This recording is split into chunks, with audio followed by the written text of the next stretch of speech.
Screw the Supreme Court. Who cares about the Supreme Court? Says the guy who's constantly lecturing us about how Trump's a dictator.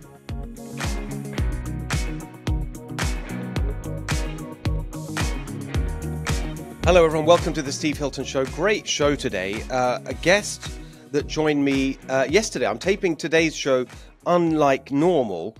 2 different locations, 2 different days. I've been on the road. I was actually in Austin, Texas, which was amazing to see what's going on there. Really booming. Very interesting. I saw the eclipse. I get into the whole eclipse thing with Jen Horn today. She's our guest on California Corner. We had a great conversation. But a really important one that you'll want to listen to is my conversation with Lisa Smittcamp. She's the district attorney of Fresno County, and she is one of the real movers behind this very important ballot initiative that is poised to qualify for the ballot this year, which is aiming to reform Proposition 47, which has now become notorious across the country because this is the one that was passed under totally false pretenses, which is really driving the explosion in crime, in particular retail theft here in California. There's been this effort from a bunch of district attorneys led by Lisa Smittcamp and a few others as well to deal with this, and it's going really well, and she's here to tell us all about it, why it's so important. I learned a lot from that conversation, so stay tuned for that.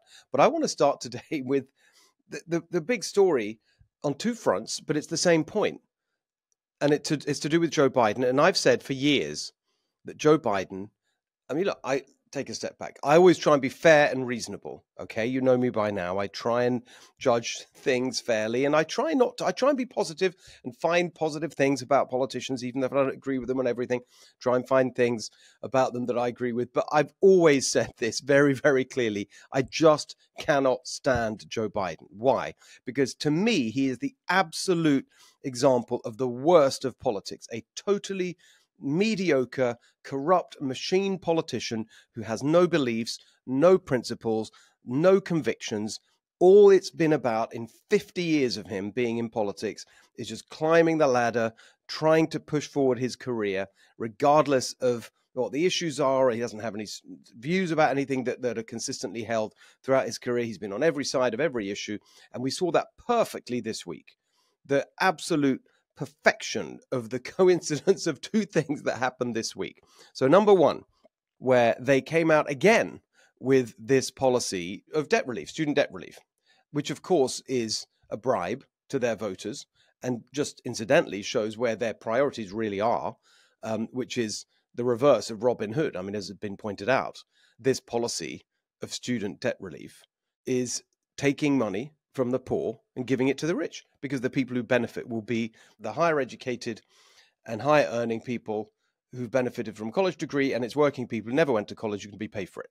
So it's totally outrageous. It's totally unfair, but it shows you what the Democrats have become, the party of the rich. No longer the party of the working class at all. But that's actually not the main point that I wanted to make today. The main point is, even as they announced this renewed attempt to buy votes this November with this debt forgiveness plan, this scheme that they've put together, they said it very directly. Biden said, openly, I think he was in Wisconsin, and when he was announcing it, their latest effort, he said proudly, the Supreme Court tried to stop us, but we're not going to let that stop us. Okay, we're not going to let that stop. We're going to just do it anyway. Screw the Supreme Court. Who cares about the Supreme Court?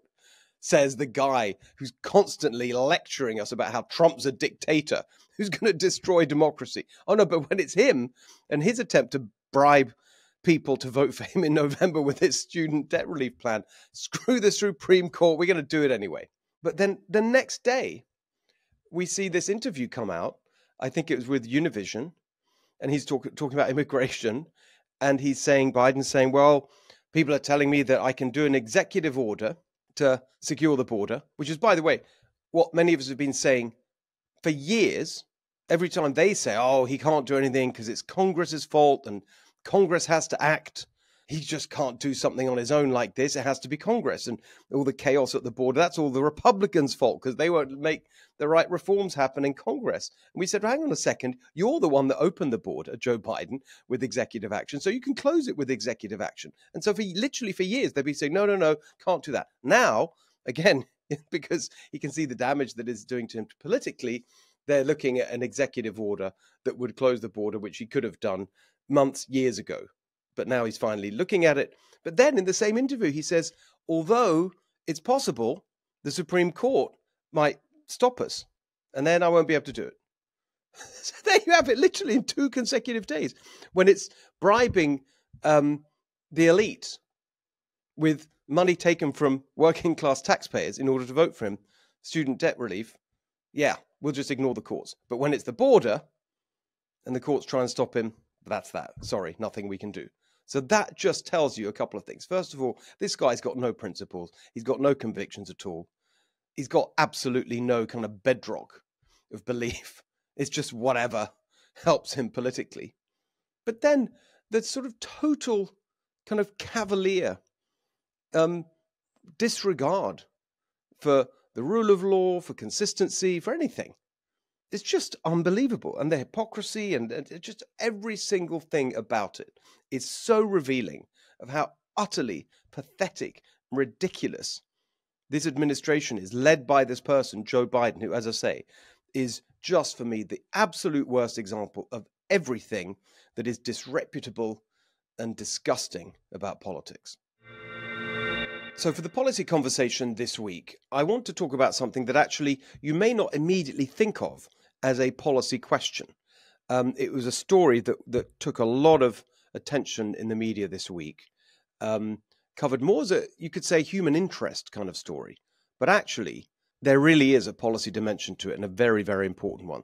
The story I'm talking about is the appalling school shooting that happened.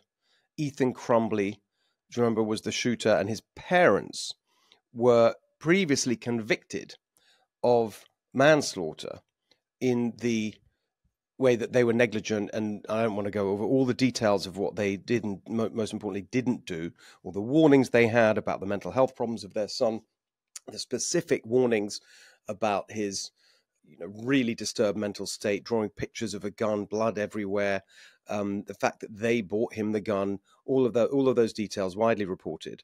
The story this week was the sentencing, and it was really interesting. I remember watching it live. I was in Austin, Texas, as I mentioned earlier, when the judge came to issue her ruling about what the sentence should be.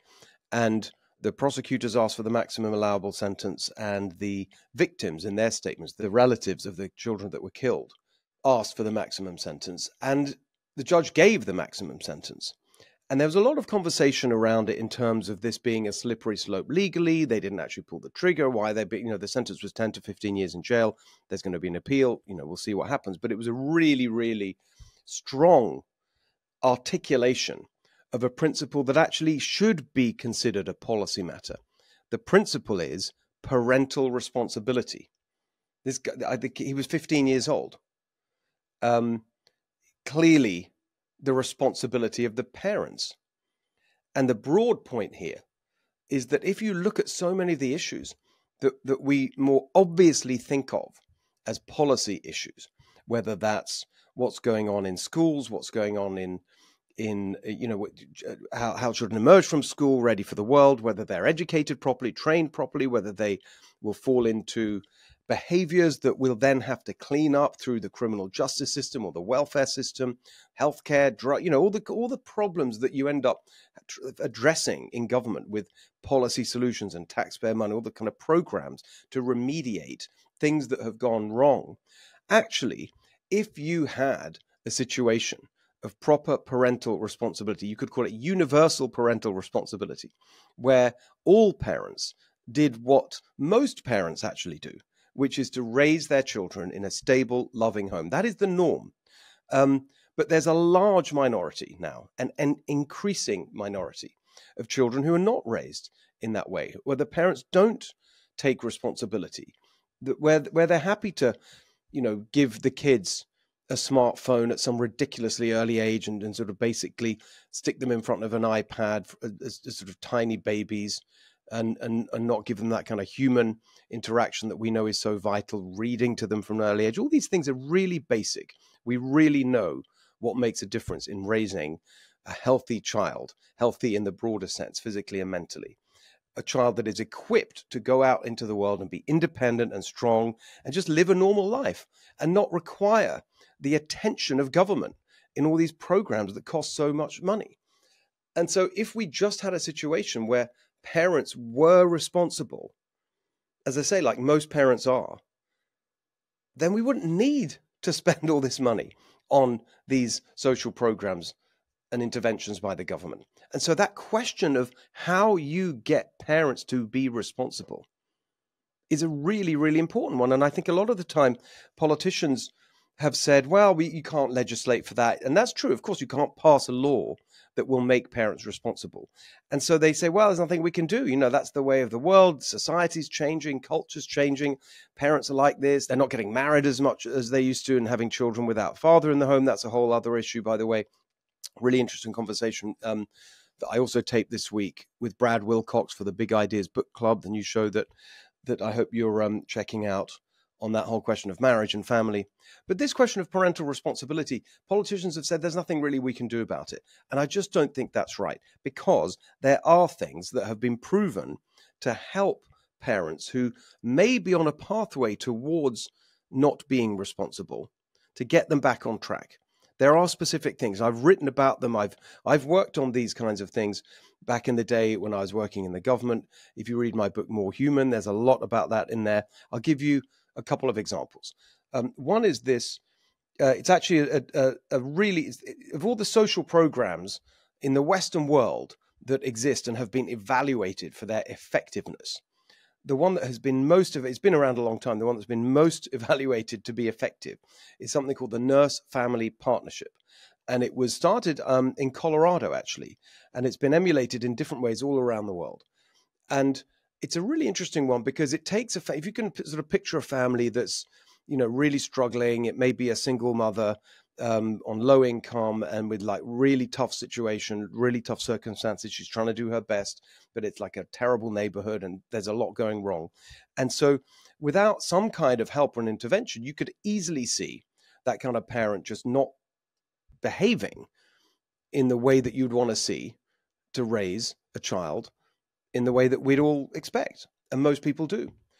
And so the Nurse-Family Partnership actually is an intervention where a nurse, a trained nurse, not a social worker, not a kind of government busybody, but an actual nurse, goes into the home and actually works with the parents, if it's just one, the parent, and if it's a couple, both of them, on really basic things about how to raise a child well. And I'll give you an example of things that if you're just a sort of normal family and you think these things are completely normal. I remember working on these issues back in the day in the UK, going into a home where, I mean, the parent thought that it was perfectly reasonable. This is actually, I saw this with my own eyes. A kind of 2-year-old, 3-year-old, something like that, toddler, was strapped in front of a blaring television all day long with a bottle, like a kid's, bottle that they drink out of, full of Coke, like Coca-Cola. You just think, who would do that? It's so obviously crazy to normal people, but this didn't know any better. And actually, there's too much of that. It's, as I say, it's a minority, but it's a large minority. And and the way I often talk about it is you have the minority of parents and families who have the most problems, and then who cause the most problems in terms of the way their children develop. There is something we can do about that. This program, Nurse-Family Partnership, has a really good track record in a kind of non-judgmental, basic way, teaching parents how to be good parents. Just basic things like, this is how you get them to sleep. This is how you go to change a diaper. This is the kind of healthy routine that a child should have from a very early age. And if you get it right in the early stages, then that lasts a long time. So, there's more that I could talk about.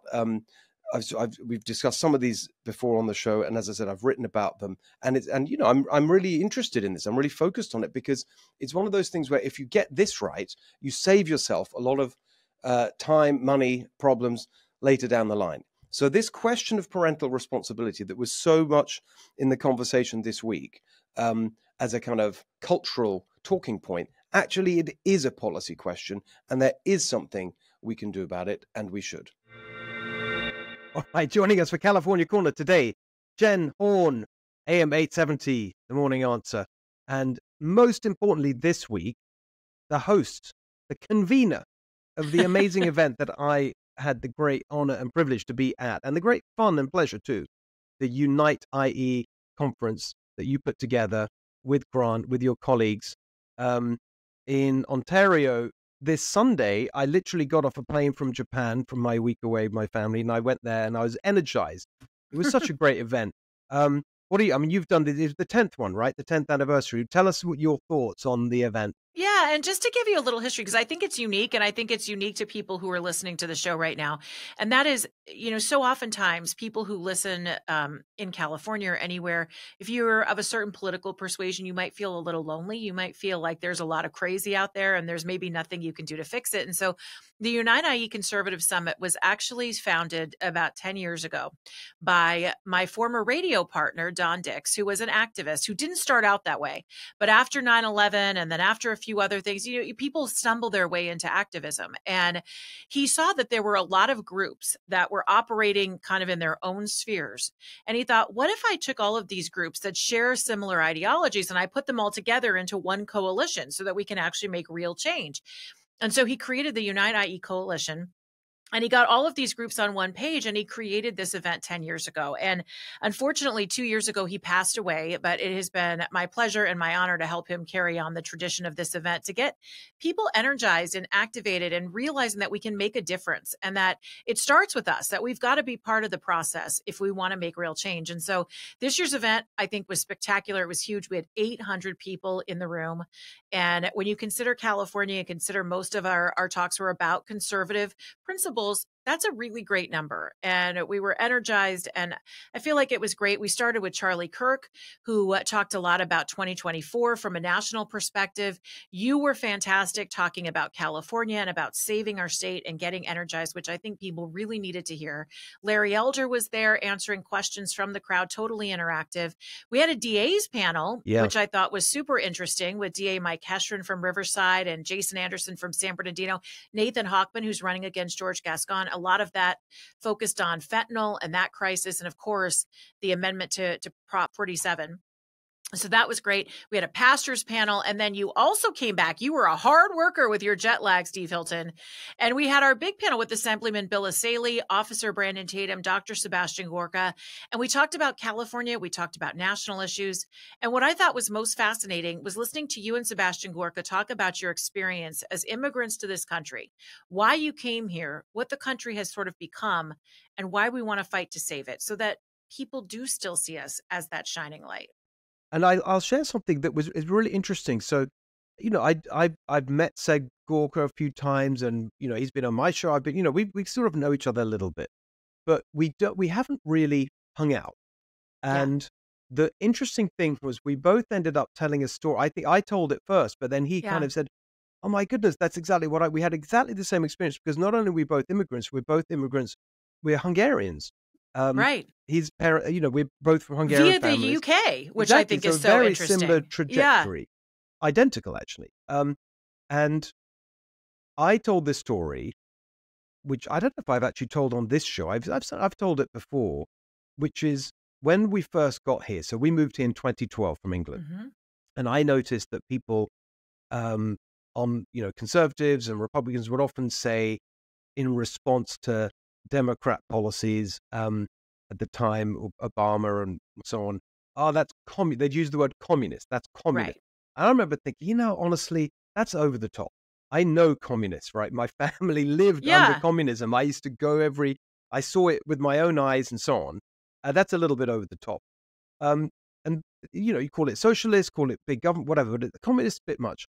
And the interesting thing is, over the years, I found myself recalling a story when I was a kid, walking around our hometown in Hungary, Szeged, with my two cousins, and like mucking about and saying sort of sort of shouting things that were, being rude about the then leader of Hungary, the communist leader of Hungary, a guy called János Kádár. And my aunt that night took me to one side in Hungary, and I remember it so clearly. She said, "Look, you can say all that in England, that's fine, and I know you're just joking, but here you can't say that kind of stuff. Your cousins would really get in trouble, and I could lose my job if just because you said that on the street. You just can't say things like that." And then I remember remembering that. And now here we are in America, uh, you know, decades later, and people today are frightened of saying things in a public forum. People have lost their jobs for Yeah. saying the wrong thing. Um, I have people working in the top, in major corporations that tell me that they definitely can't say what they think about current events or political things because they're frightened that they'll lose their job, they won't get promoted. That's a very common thing now, and that's America, today, I know. and it's the same dynamic as a communist country in the 1970s. And Seb had the same thought. He said, he would actually laugh at people and say that's ridiculous when they were exactly the same as me. He said, but now the authoritarianism, the totalitarianism we see, it is the same mindset. And it's Yeah. so interesting that we both had that progression from thinking it was a ridiculous thing to say to now saying, no, it is. Yeah, I think he put it most succinctly. He said, no, communism is here today in America. You can feel it. And how crazy is it? I mean, I never in a million years thought, Steve, in this country that I love, the country I've grown up in, the state that I grew up in California, listening to Charlie Kirk, who said, if there is not a risk that you might go to jail for something that you said, well, then you're not really in the game. Think about that. We're supposed to celebrate our freedom of speech. And now that we have a weaponized system of justice, those things are being used against us. Yeah. And whether it's taking away our social media account or making us lose our job, or God forbid, even being thrown in jail in some cases, this is not the country that we love. That's why we have to do everything to be part of the process to save it. Because if we get complacent, we lose it. And we got to fight for it. It's worth it. I think it's worth fighting for our country. Yeah, it's interesting because when you asked the question of us on the panel, what's the greatest threat that we face? I think it was Bill Essayli who said apathy. Was it Yeah, Bill? I think so. that's And who then it everyone was. and said, the fact, and he made a very strong point, and we all agreed, you can't sit back. You have to get Mhm. involved. You really do. And that was a really powerful theme, I think, from the whole event. And of course, the fact that people were there and Right. and together as a kind of force, I think, was really powerful. Yeah, people need to be told what to do because there's a lot of confusion. And I think that this is true for Democrats and Republicans. When you think about getting involved in the process, people never know exactly what to do. And especially if you're a conservative in California, as we talked about with the speech issues, you're like, well, do I want to say anything? Do I want my car scratched up? All of these things. And so I think the thing that I took away is that the time for being silent is over. We have to be brave. We have to be optimistic, but we have to talk to people and we have to encourage people to get involved, because the apathy is what will ruin us, because people think they don't know what to do. So they just don't do anything. And that's a real problem. Yeah, it's exactly right. That's why events like that are so important. Give people the Hmm. confidence and the comradeship, which is what we need. To use a slightly communist word there, Yeah, comrade. right. But it was great. And you did such a great job. And I really appreciate you being there, especially with jet lag. Holy smokes, you've been a traveling machine. I know, it's crazy. I can't wait to get home. I'm in Austin, Texas right now. Saw the eclipse. It was very impressive. It was better than I thought. Um, so she's like, I know we were chatting about this. I should tell my little eclipse story I hope you about the do. chickens. Yeah. Yeah. So I was not particularly excited about the eclipse, whatever, in the eclipse. But I a gave friend you of glasses. Yeah, exactly. And so I was coming to Austin anyway. A friend of mine had a eclipse party. He said, come earlier than I was planning to do. So I did that. Um, and actually it was amazing. And the thing I loved the most, because we were, what's it called? The path of totality, Hmm. which such as a ridiculous term. Anyway, we were there in the path of totality. So it did go dark for a few minutes. And the thing that I loved was the chickens. So the chickens, um, thought it was nighttime. And I have chickens at home, so I love chicken behavior is very interesting to me. And and I think they're cute. Anyway, they went to sleep. They sort of started roosting and go very quiet. And then 4 minutes later, the sun comes out again. They start, crowing and making all the noises. Oh my God, it's already morning. They were like, this is the worst night's sleep I've ever had. They were like you. They slept for 4 minutes. Exactly. The chickens had the equivalent of jet lag. It was very funny. So I did like the clip. It was amazing. Actually, it really was. I'm very glad I saw it. It was very it's kind of moving. Plus, actually, to our earlier point, it was nice that it was a party and people were there. It was just a kind of cool thing to experience as a group. I liked it. Yeah, I think it was really neat. And I had a lot of listeners who called the show who said they were really upset that the media told them how to feel about the eclipse, which I thought was a funny take. I guess everybody's like, wow, this is life changing. Look, I am all about space stuff, and it's a great reminder that we are just a small piece of the puzzle on Earth when Yeah. you see things like this. But I think it's funny that a lot of folks were like, gosh, the media went so crazy and bananas that we're just, it was cool to see, but come on. The best bit was until when you talk about the media, the funniest thing was what's her name, Sunny Hostin on The View, Oh, man. trying to make out that the the eclipse and the earthquake Yeah, were yet more examples of climate change. it must be. It Climate must be change. climate change. I know, but even Joy Behar, if you said no, actually, Whoopi At some Goldberg point, come sorry, on. no, it's not. And in fact, the best bit was because she said the earthquake was climate change, and Joy Behar quite rightly said, "Well, hang on a second, earthquakes come from underground, like, Right. how can it have anything to do with that?" But you know what? It sounds like everything. I like to blame everything on climate change now. You've got your coffee that's too Exactly. cold, climate change. Exactly. So let's blame our first California story on climate change. So this, by the way, they probably will. This is a story you pointed out to me, which is just so symptomatic of the mentality of the people running California now, which is the closure of 99-cent stores. Yeah. And what's their response? So this is a story. The 99-cent only store is closing down, and it's closing not just in California, but in Arizona, Nevada, Texas. I think the liquidation sales are already underway.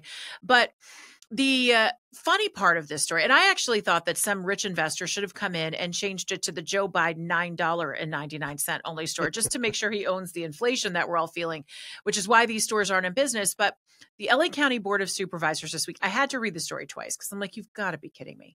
Janice Hahn, on Tuesday of this past week, had this meeting, and she said, we've got a lot of employees, hundreds of employees who are going to be out of work because the 99-cent only store is closing. So we're going to commission a study, which makes my head explode already. We're going to commission a study to figure out what services we can offer these people who are going to be out of work. You have to have a study. And then she said, and some of the things we might think about are job training. We might think about expenses to try to help them get back on their feet or to hold them over until they can get another job. Okay, we already have a welfare system in place. We already have unemployment. We should have on-the-job training. Okay, that's fine. You want to offer that. But do we really need a study? Because all you're going to do is spend more money to commission this study when you could actually implement policies to make it easier for businesses to operate in California. Exactly. It's reduce so regulations, help the businesses. But oh no, we're going to do a study about it. But the reason it's such an important story, and that we should use these things, they tell us something important. Yeah. And you can say it's a small thing, that 99-cent, but no, because it really reveals the mentality, which is that they truly are not interested in solving the problems. And you see, it's the same mentality I've talked about this before in relation to things like the minimum wage. So they say, and the ultimate expression of this was Barbara Lee in that debate where she said, well, maybe we should have a $50 minimum wage. And she wasn't even joking. No. She's like, well, but why did she say that? She said, well, look at the cost of living is really high for people and, they need more money. I said, yeah, they do need more money. Why is the cost of living so high? Because of your stupid policies. So that's why everything is so expensive. Housing is so expensive because we're not building enough, and what we build is so expensive because of the union deals that they put on there that make it incredibly expensive. The fact that you've got the environmental regulations, the zoning rules, all these kinds of all these policies that make it incredibly expensive. If you look at the regulations on business, they drive up the cost of labor, the cost of materials, the cost of running your business, the compliance with all these endless rules, the lawsuits that businesses have to put money aside to pay because they've empowered the union, on and on, right? We have the worst business climate in America. We are 50th out of 50. So how about doing something about that? Exactly. Just instead fix of actually solving the problem, they are saying, well, let's deal with the consequences of the problem. Yeah. But that itself makes the problem worse because it increases. Because if you raise the minimum wage, that raises the cost for the businesses. So that just keeps the cycle of things getting more and more expensive going in an upward direction. It's like hitting yourself in the head and putting a Band-Aid on instead of just stop hitting yourself in the head. I mean, this is what they're doing. And it was very interesting because Bernie Sanders came to town this week. He was in downtown LA and he was out walking with one of the unions, Unite Here or something, I think is what it was called. And he was out there walking with these hotel workers. You probably have heard the hotel workers have been trying to unionize. Half of them got a deal. They're making $35 an hour minimum wage now. The other half have not. So Hotel Figueroa is one of the hotels that haven't. They also fired 100 employees who complained publicly about them not wanting to raise their minimum wage. So Bernie's out there and he says, well, these people deserve a decent wage. They deserve decent health care. They deserve a decent path to living. They deserve a decent pension. So my question to Bernie is, what's decent? Like, what does that even mean? What is decent? Because if you don't think that the Hotel Figueroa is decent, then you should go find a job somewhere else. Let that hotel decide what they want to offer to get the best possible people. And if people don't want to work for that, then guess what? They're going to have to up their ante a little bit. Yes. They don't understand that free market is the solution. It's not the unions. It's not this forced minimum wage. It's absolutely ridiculous. And I've always said, okay, fine, we want people to be well paid. We're pro-worker very strongly, and as the Republican Party becomes more and more the party of the working class, which is happening, I think we need to emphasize that. We want people to be paid well. But the way you do that is to have a dynamic, fast-growing economy where businesses can be set up and thrive and grow and so on. And even, I've argued in the past for what I call the business-friendly living wage, which is, okay, fine. Let's say pay a living wage. That's fine. But don't do it by forcing these burdens on the company, because that means they'll end up just having to fire people or go out of business. Here's a way you can do it to cut the taxes that businesses pay. They keep piling on the payroll taxes and all the other taxes that make it more expensive. Well, you can just take out the government. If you just remove all those taxes and then you free up money, as it were, from the businesses. They're no longer paying those taxes. Then they can pay people more. But without doing that, it's just all you're doing is putting companies out of business, making them leave the state. That's why, by the way, what's the data we saw last week? California, the highest unemployment rate in the country, the lowest job growth, highest unemployment rate, because of these policies. It's so stupid and self-defeating. But you said it best. It's like hitting yourself in the head and getting the bat. It's such a brilliant analogy. It's just true. They're feeding a vicious cycle and they don't even realize it, because the people who we elect have never had jobs. They've never actually had to do anything where they're running a business where they actually talk and understand the challenges that businesses face. And I am not anti-worker. I am pro-worker. I want everybody to have the salary that they want and that they work for. But I don't think we feed an entrepreneurial spirit when we start looking with the term decent. When Bernie Sanders is out there talking about decent wages, decent. I mean, it's like it just feels so anti-American when I hear that. And I don't want to say commie, because we've already established that that's not appropriate. Exactly. So talking of, these, I don't know how to even, capture the fury at the next story. I guess it's a story that, so much like this first one, where they just keep doing the same thing with the same terrible results. But it's just so infuriating. It kind of brought it to a head, made it very visible about homelessness. We've talked about this many times before. They spent all this money and the problem just gets worse. But now we have an official state audit that was published, $24 billion. And this is not some, conservative think tank or newspaper or whatever, Fox News. This is this official state auditor saying they have no idea what the money was spent on. They have no idea what works, what doesn't work. And yet they're asking for more. For more. It's infuriating. And the amount of, and the only thing we do know is that while they've been spending this $24 billion, the number of homeless people has gone up. Yeah. And so this is the thing. And I know that we've talked about it here. I scream about it all the time. I don't want people to live and die on the streets of Los Angeles. I feel bad for them. I feel bad for us. I feel bad for our kids. It is a lose-lose situation to have the homeless crisis that we do on the streets. I'd be willing to spend money on this if I actually thought the money was working, but the money is not working. We've passed sales tax. We've taken out bonds. This recent Prop 1 is more money to go to homelessness. All it's doing is feeding the friends of our elected politicians who set up these nonprofit, so-called government-run organizations that are contracted out by the government. They set up these things and the money disappears and people are still suffering. And This should infuriate every single one of us, whether we are a Democrat, a Republican, somewhere in between, because we are trusting people and allowing them to take more money from us to help folks who are never seeing it. And this story, I just pulled it up because I want to make sure it's right. And you brought the number up, 24 billion to tackle homelessness over a 5-year period, but they didn't track the outcomes. They didn't track the effectiveness of the programs according to the state audit. They tried to figure out how effective all these initiatives and how these billions of dollars were being used, whether there was an effectiveness. No, they say 171 people are still, or 171,000 people are still homeless in California, which is 30% of all homeless people in the United States. And Steve, that number is low. I would imagine we're yes. probably at 171,000 in LA County, not in the entire That's state of that's California. low. Exactly. And there has to be a point where we just really make it very clear to the voters, unless you vote for change, you're going to get the same outcome, because Absolutely. this is what we've been seeing on all of these issues, the same problems, the same kinds of approaches being taken, and the same disastrous results, and actually, getting worse, not better. Yeah. And we need to allow any programs that are going to be set up to use and be entrusted with taxpayer money. They need to be sure that there is an accounting of where that goes. They need to be sure that the idea of the no bid contract is gone. We need people to bid on this work. And also, we need to understand that this is not just about things that dollars can solve. We need people who are willing to give these homeless people a choice. Either number one, you have to get off the street. You can't live on the street.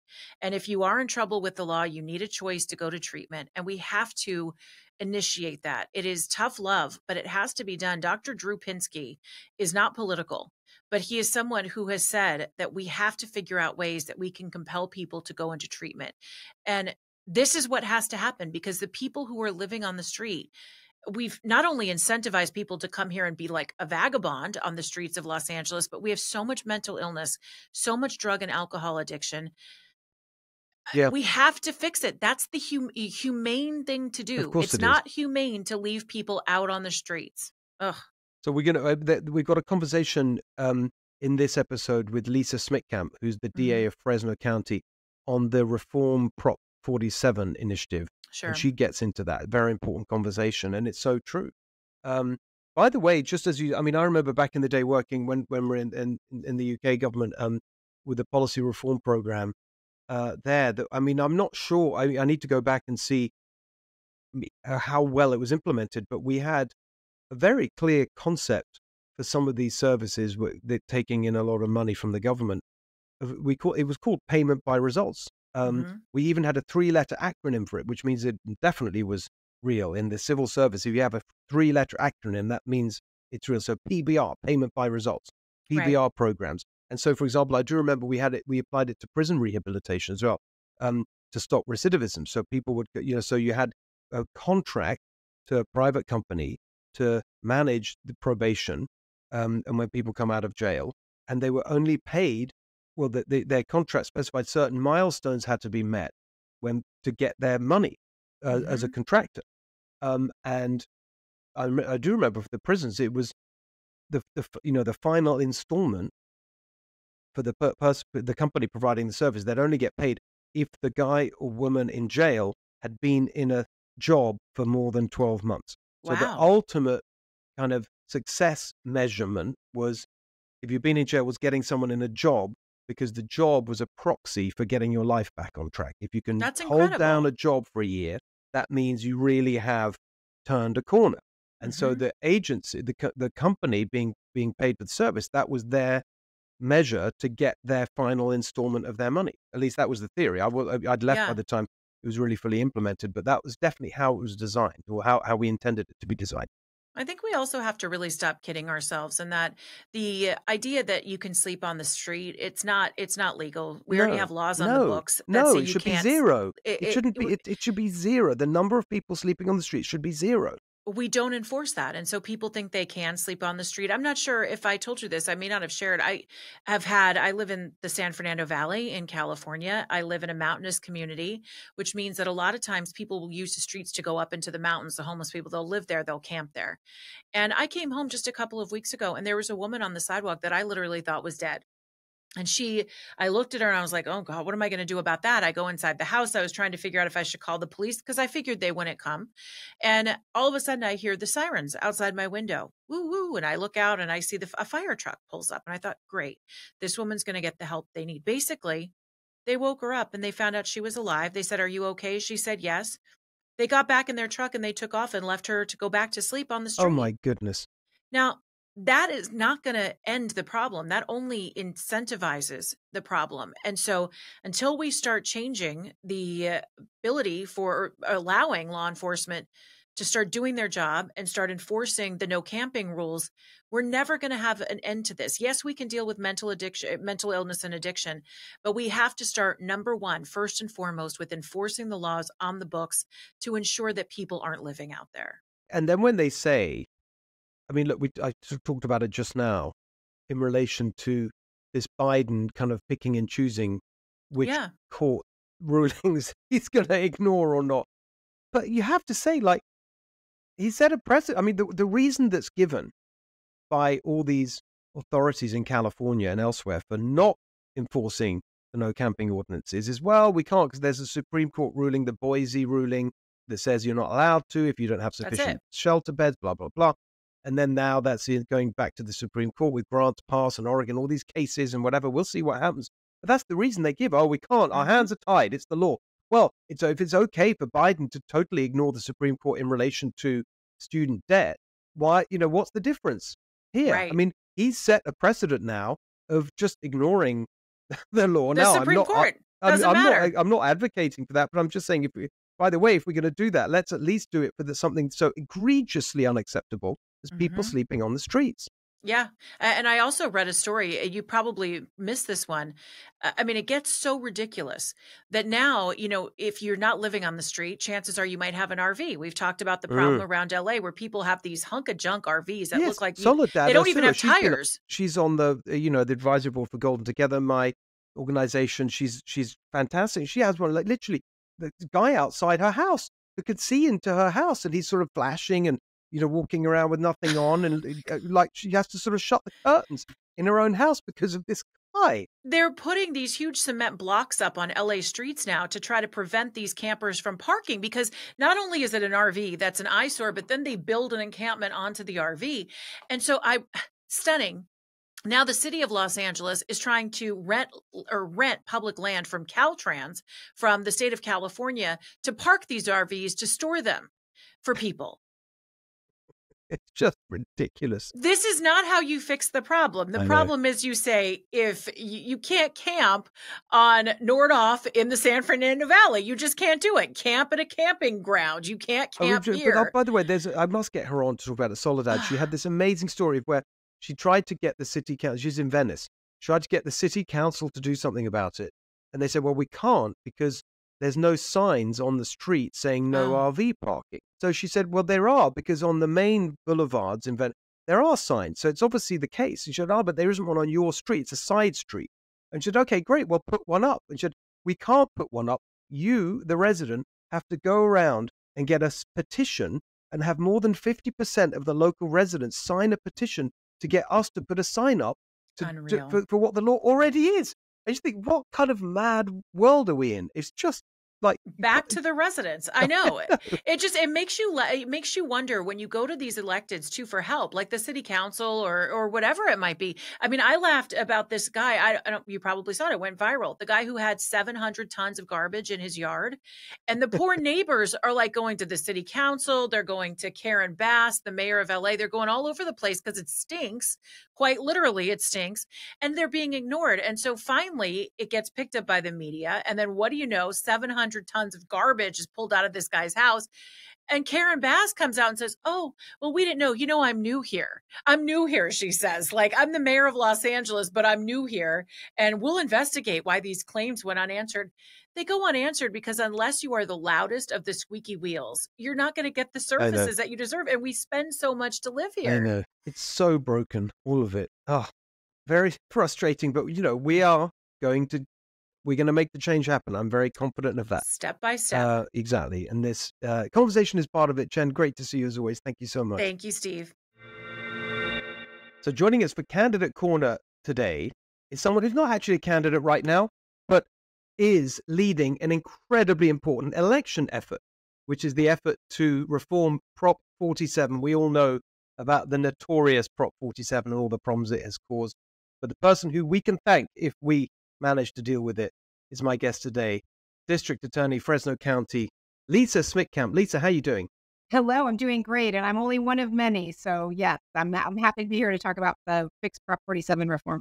Okay, so let's get right to the kind of substance of it. Tell us about just tell us, I think we all know it's become very notorious, as I say, Prop 47, but just tell us in your account, what really have been the consequences of Prop 47 and how you got to the point of the success you have today where we are on the brink of being able to vote for this reform package in November. Okay. So Prop 47, as many people know, was passed in 2014, and it was really sold under the ballot title, Safe Schools and Neighborhoods. And so really good people voted for it, thinking that it was going to be this, great cost savings for the state of California. But I think people who were on the inside of the criminal justice system knew that it was going to be a disaster, and it turned out to be just that. So it completely took away police and prosecutors' ability to hold drug addicts and thieves accountable. And it has had so many overreaching negative things that have happened to communities. And there has not been any money that has come to any counties that I'm aware of in savings, which was the whole proponent of it at the beginning. So Prop 47 in and of itself has been a failure. And it has taken us a decade for people to really understand that it is not just about the criminal justice system wanting to throw people in jail and convict people of felonies. It's really about health and wellness, and people who are suffering from addictions and people who continue to just steal things without any responsibility or accountability in the criminal justice system is not good for our society. So the District Attorneys Association, led by our CEO, Greg Totten, and one of our retired DAs, Anne Marie Schubert, they have really been the leaders in this. And Jeff Reisig and Vern Pearson and myself and Cindy Zimmer from Kern County, we've kind of jumped on the bandwagon as well as many other elected DAs to kind of lead the charge, and really try to work with small business owners who really are at the crux of most of this. And some of the large corporations obviously have been a tremendous help to us. And we have very successfully raised a lot of money to get some paid signature gatherers. And there's been a lot of grassroots efforts too for people to sign petitions. And we are getting ready here to come now at the end of April to the end of the period where we can gather the signatures and getting ready to turn them over to the Secretary of State, where we're very confident that we have enough signatures to get this initiative on the ballot for November. So that is so the initiative will be on the ballot in November, we hope, and you sound very confident. I mean, I've just been watching the numbers tick up, hundreds of thousands, 100,000 this week, then 200,000, over 700,000 now. That's all fantastic. Tell us about the actual reform package, because some people, over the last few years, as you say, it's become more and more apparent the harm that's being caused by Prop 47. You heard a lot of people say the answer to, or part of the answer to the crime problem in California, particularly retail theft, repeal Prop 47.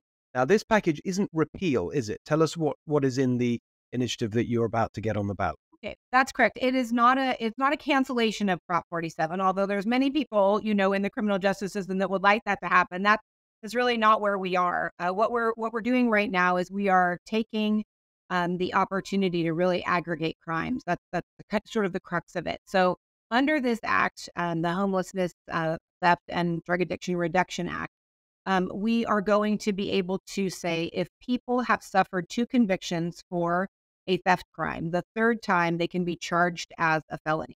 And those ramifications are good because it addresses repeat offenders. And it will then give the prosecutors the ability to charge a felony and to then, hopefully have people put on felony probation so that they can have some supervision and really sort of have a little bit more of a stick. Because in the misdemeanor world, when you just have one misdemeanor after the other, after the other, after the other, because of all of the jail overcrowdings and prison closures that we have in California, there's really no way to punish people for misdemeanors anymore in the state of California. So this will raise the people who choose to continue to steal up to the level of being felons, and give us a little bit more ability to have some accountability for theft. The second thing is that it enhances the same type of system for drug addiction and drug use. So people who are convicted of possession of drugs 2 times as a misdemeanor, the third time that they are charged, they can be are arrested and charged. They can be charged with a felony. And the important thing about that felony charge, which hopefully would result in some kind of a conviction, is when they are convicted, then they will be mandated to treatment. So that is really the crux of why this part of it is so important, is because when Prop 47 was passed and all these drug crimes were reduced to misdemeanors, what the state didn't do was provide treatment for people for those misdemeanor charges or allegations. And they really failed people in that. So you have people that had drug addictions that did not get treatment other places from family or churches or private nonprofits, and they ended up in the criminal justice system. And then they came there with an addiction, and there was no stick there either. There was no impetus to create a bottom for them and no treatment. And so you just had people then that then became, thieves and more serious domestic violence or more serious armed robbers to feed their addiction. And so Prop 47 actually created problems for many addicts. And then the third part of it, sorry to be so wordy, but the third part of it is to increase penalties for fentanyl and fentanyl dealers. And it's because, as you know, fentanyl has become a public health crisis, and it is more addictive and more dangerous. It's a poison, quite honestly. Synthetic fentanyl is something that is ruining our nation. It is killing. I mean, it's like it's tantamount to having an airliner go down every day, right? We have hundreds of people a day in the United States of America that are dying of fentanyl overdoses. And so it has to be, we have to treat fentanyl different because it is different. And so this would increase the penalties for fentanyl. Really interesting. I want to dive into certainly the first two. I mean, the fentanyl one, super clear. I wanted to ask a couple of questions on the first two. Let's go in reverse order. With the mandated treatment, that sounds really important because you're getting to the root causes of the problem, as it were, that drives this persistent crime. How does it interact with other stuff that we may have heard about that issue? For example, Gavin Newsom touting the care courts. I think it seemed to have been designed with that kind of idea in mind, prescribing treatment. How does the content of this measure, how would it interact with everything else that's going on? So, I call Governor Newsom Governor Soundbite because Right. that's what he does. He creates sound bites and he speaks so authoritatively, and he's so smooth in front of the camera, right? And I'm sure that the people that vote for him honestly believe what he's saying. But the bottom line at the end of the day, Steve, is that Gavin Newsom has no idea what goes on in the court of law.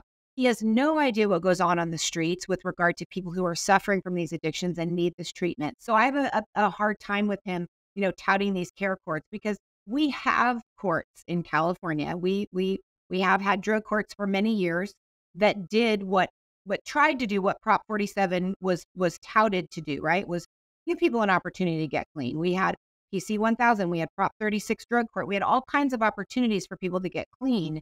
And we had about a 20 to 25% success rate in those courts because getting over drug addiction is a very hard thing. What Gavin Newsom and Prop 47 has done, it has created so many other issues where drug addicted people are creating so many more felonies, and there is no more room in the jail to have care courts. Because if you have a court of law and you bring people into care courts and you say, okay, we're going to dismiss these charges against you if you get clean and sober. If they don't get clean and sober, there has to be penalty for them. And a lot of the times, the only penalty for people that are in that life where they're stealing, they're drugging, they're stealing credit cards of their families, they've alienated their friends and their coworkers, and they've lost their jobs, the only thing left is sometimes incarceration. Sometimes that can be overnight. Sometimes that can be 2 weeks. Sometimes it could be 30 days or 60 days for them to create that bottom. sometimes the criminal justice system does create that bottom for addicts when nothing else has worked. But because of his prison closures and because of AB 109, because of all the other policies, we don't have that. So he, in effect, with all of his other policies, has neutered the ability to have a drug court be effective. Because basically, he's turned narcotics officers and narcotics prosecutors and judges who are trying to help people get on that path, he's turned them into social workers. And nothing against social workers, because there is a great need for that. There's a great need for addictive recovery and social work and psychology and therapy in the world of addiction, but that's not court. So he has really taken the sticks. He's taken all the sticks away for us when we are trying to, be a little more heavy-handed with the people who don't get with the program the first, second, or third time.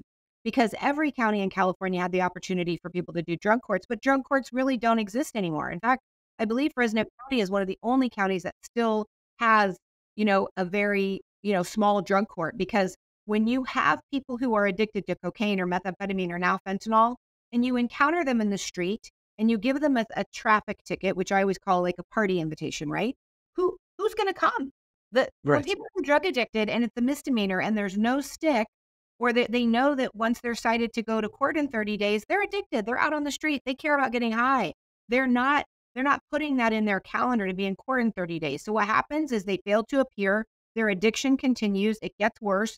We don't have the resources to go out and get them because we have nowhere to put them. Even if we were to arrest them on a misdemeanor failure to appear warrant for their misdemeanor citation for possession of fill in the blank drug, there's nowhere to put them. You can't arrest someone on a warrant and then bring him to court and say, okay, don't do that again and go back out the door. That's not real. So that's why I have such a problem with Gavin Newsom, because he has no idea what he's talking about, and he misleads the people of the state of California every single time he does a press conference on one of these things. It's maddening for those of us in the system. Okay, as we can see. So on the so just to sort of put that to one side. So the care courts thing, it sounds like, which is much touted. That's a gimmick. It's kind of irrelevant to the real issues that we're dealing with. It's just not feasible anymore in the situations that he's created. Right. And so then let's go to the points you've just been making. AB 109, again, it's something that we talk about a lot. Just remind, was that the one that was in response to the Supreme Court ruling about overcrowding, and it meant that the county jails had all the federal prisoners in and then they had to be emptied? Is that what that was about? No, what happened with AB 109 is the Supreme Court of the United States of America told the state of California that their prison population was excessive and they had to bring it down. And so instead of California responding in kind to say, okay, we have too many prisoners and not enough jails, we need to build more prisons for bed space, they responded in the opposite way. And that was, we are going to now change the law. So after AB 109, there is now a list of enumerated subject matter crimes in the penal code for which people do not go to state prison. They do local prison time in a county jail. So now all of those felons who are prison ineligible serve time in the local jails. So that's why there is no room for the kind of sanctions that you want to impose for these drugs. Correct. Yeah. So there's no more room for misdemeanor people who commit misdemeanors, right? Because sometimes you have a drunk driver, right, who has his or her first or second offense, and sometimes 30 days in jail, a sentence of 30 days in jail, which maybe they only serve 15, is enough of a wake-up call to say, you know what, I have got to address my drinking problem, because these are not hardened criminals. And no, it's not fun for anybody to spend 15 days in a jail. But if you've gone out and suffered 2 misdemeanor convictions for DUI, you've got a drinking problem. And if your church and your family and your wife and your boss hasn't been able to get to you, sometimes we have to resort to that. But in the state of California, there are very few counties that are able to incarcerate misdemeanor drunk drivers. So you know what happens to those misdemeanor drunk drivers? They continue. Because I will tell you, more people die in drunk driving accidents in many counties in California than they do gang violence or homicides or guns.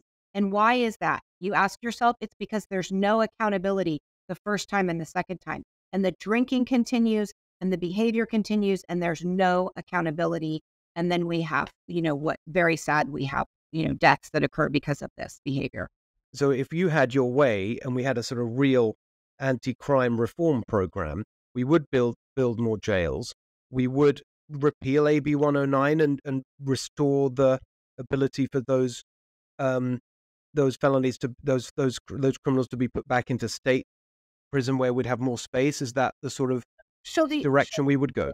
So if you were to ask Lisa Smittcamp, what's her dream come true for California, is that no, we never need another prison. We can educate people, and we can have jobs, and we can, send all of our young people out of the gangs and into schools and into productive jobs so that we don't need more prisons.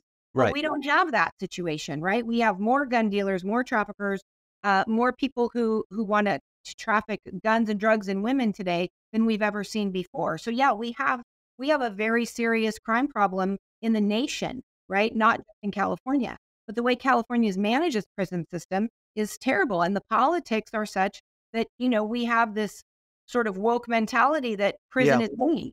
They call it decarceration. I mean, in fact, I do see Gavin Newsom and the Democrats being attacked from the left for saying that they're not shutting down enough prisons. They're going too slowly in ending jail. And you know what, Steve? Prison is mean, but you have to be a really bad person. You have to do really bad things to get to prison in the state of California today.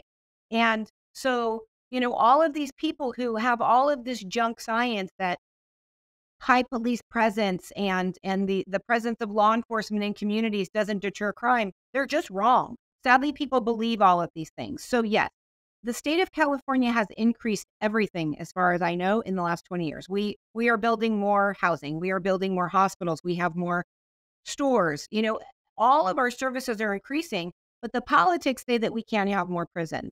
And so until that mentality changes, we are sort of going to be spinning in this cycle that we're in. And so prosecutors and police have been forced over the last decade to really change the way that we do things. For instance, I will tell you, I spend about 30 to 40% of my time going out to high school gyms and talking to children and young adults about the ills of fentanyl and how scary it really is. I'm not a teacher. That is not in my repertoire. I'm not trained for that, but I do it because I'm a mom. And I know how hard it is with my knowledge, my education, my experience, and my work to educate my own children and their circle of friends about the ills of fentanyl. And I know what kids go through and how stressful life is today for them. So I feel like it's my passion now to try to share it with other teachers, educators, healthcare professionals. And we're very lucky that has resulted in some good things here in Fresno, but not every DA has that. You have police all over the nation are forced to do community policing, right? And that's a good thing that the police get involved in their communities, but it does take resources away from other aspects of policing. And so we are all doing things differently to try to make our communities safe. Yeah, they're workarounds from having a really properly functioning criminal justice system. Well, yeah, and we're forced, they're taking the tools out of our toolbox every single day. So we're really trying to stay ahead of it, and we're trying to stay ahead of technology and the internet, the way criminals use that too. So we're challenged every single day. So to go back, I mean, we could, I'd love to talk to you again about the broader question. I do want to come back to the 47 one, Prop 47. So while it's not going to fix all those problems we've just been discussing, the second part that you went through, the three parts, part 3 is fentanyl, part 2 was the mandatory drug treatment. So that can be delivered within current capacity as a solution, because it's not talking about jail. Is that, I just want to make sure I've understood that correctly in terms of the reform package. I think that's the most important part of that, is that people are going to be mandated. And again, once you are convicted of a felony and you have a felony conviction, that raises the ability of the probation department to be involved. It raises the ramifications for you, raises the level of supervision that you will have when you are on felony probation. And hopefully it will encourage people, right, to do better things and to get involved in community rehab programs, and whether they need inpatient or outpatient. And so we're hoping that will do that. And our hope is that we don't have to send people, but if they don't get clean, then being a felon will give them the status to be incarcerated in the jail. Yes. One number we haven't discussed yet. Does this get rid of the kind of the number that's become quite notorious nationwide now, the $950 per day? No, it will not change the $950 threshold. And sadly, honestly, that threshold has elevated over the nation. It's very commonplace for that to be the misdemeanor felony level now. And in my day when I first became a prosecutor, it was $400. Anything over $400 was a felony. So I guess it's commiserate maybe with inflation. But what's important to know about the change that this legislation would bring is that after somebody has 2 misdemeanor convictions for stealing things under $950, that's the end. The third time, then they will be charged with a felony. And then again, I see. So that's how we get to the goal. Very clear. Thank you. Allows us to do that and to say, okay, this might still be a $500 theft, but it's a felony because you have these 2 qualifying priors. So effectively, it's like, it's rather than 3 strikes and you're out, it's 3 strikes and it's a felony. Is the sort of simple way of thinking about it. Your third theft will be a felony with 2 qualifying prior convictions. Couple more points, and then there will just before I let you go. The first, it's true, isn't it, that these changes give better tools to prosecutors, but it does depend on having prosecutors who are going to use them. So if you have someone like a George Gascon, if he could still say, well, thanks guys for making these reforms. I'm not interested. I'm not charging these crimes. That is correct. And that's the thing. Steve, I always like to tell the story. When I was elected, I had a child that was 9 years old, and she said, "Mom, now that you're the boss, do you have to go to work as much?" And I said, "I have to go to work more now that I'm the boss because it's that much more important for me to be there. Of course I have to go." And she said, "Well, who is your boss, Mommy?" And I was driving down the street and I said, "I don't have a boss anymore. I'm the boss," right? So when you have an elected person, whether it's the DA or any other elected, the sheriff, anyone, if I came to work tomorrow and sent a memo out and said, as effective today, we are not going to prosecute home invasion robberies in the county of Fresno, what could anybody do? The sheriff can't come in. The CAO can't come in. No one can come in and tell Lisa Smittcamp because she's an elected person. So what would have to happen? A recall would have to happen. And that, as you know, is like a whole campaign. So the district attorney has tremendous power. Historically, those district attorneys have not abused that power until we had Soros-backed DAs, who I call imposter DAs, because I don't even address people like George Gascon or Pamela Price as District Attorney Gascon. He's George Gascon to me because he's an imposter DA. He is not there to uphold the law. He is not there to promote public safety. He is there to promote the agenda of the people who fill his coffers, just like Pamela Price. Exactly. And the results are now clear. I mean, Pamela Price, Alameda County, right? And look at Oakland. I mean, it's just an absolute, it's just falling apart. And Steve, I think what the worst thing about these rogue imposter DAs is they are hurting the people they purport to help. Exactly. So the point here is, just because, let's hope that this gets on the ballot, that's looking likely. I'm sure it will pass. Obviously, there'll be a strong campaign. I'm going to be fighting for it.